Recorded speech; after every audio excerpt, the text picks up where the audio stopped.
সভাপতি। সবাইকে আসসালামু আলাইকুম। আমি দীর্ঘদিন সংগঠনের সাথে জড়িত থাকলেও আমি থাকি না, সময়ও পাই না, হয়তো বিদেশ থেকে।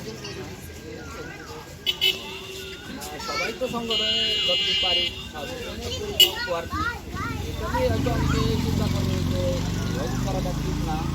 আমি আশা করি আমাদের একটা প্রতিষ্ঠান আছে, আমরা নিজস্ব অঞ্চলে একটা ঘর করেছি, এখানে কোরআন শিক্ষা হয়।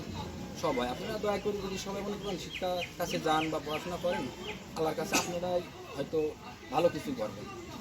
আশা করি সবাই যাবেন, ওইখানে পড়াশোনা করবেন, আর দোয়া করেন যাতে যাতে নেক্সট টাইমে আমরা একটু ভালো কিছু করতে পারি। তো আস্তে ধীরে করি, আমরা তো অত সামর্থ্যবান লোক না, যতটুকু সামর্থ্য আছে আমরা ততটুকু চেষ্টা করি।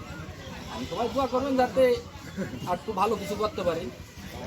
আর হয়তো অনেকেই অনেক চিন্তাধারা করেন যে কীভাবে কী, আসলে এগুলো সবগুলো নিজস্ব আয়োজন, নিজস্ব কর্মের টাকা দিয়ে, কোনো কোথাও থেকে ফান্ডের টাকা আসে না।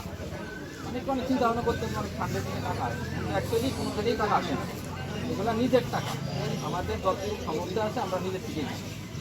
ঠিক আছে, আমাদের অনেকগুলো সদস্য আছে, সবাই দেয়, হয়তো এখানে উপস্থিতি অনেকগুলো নাই, সবাই কর্ম করে, যতটুকু আমরা কর্মস্থানে শেষে থাকি, এখানে যতটুকু যে পারছে আসছে। আর সবার জন্য দোয়া করবেন যাতে আপনাদের নেক্সট টাইম আরও ভালো কিছু করতে পারি, আর আমাদের যে প্রতিষ্ঠানটা আছে ওই জায়গায় ভালো একটা জায়গাটা করে আমরা ওই জায়গায় আয়োজন করতে পারি।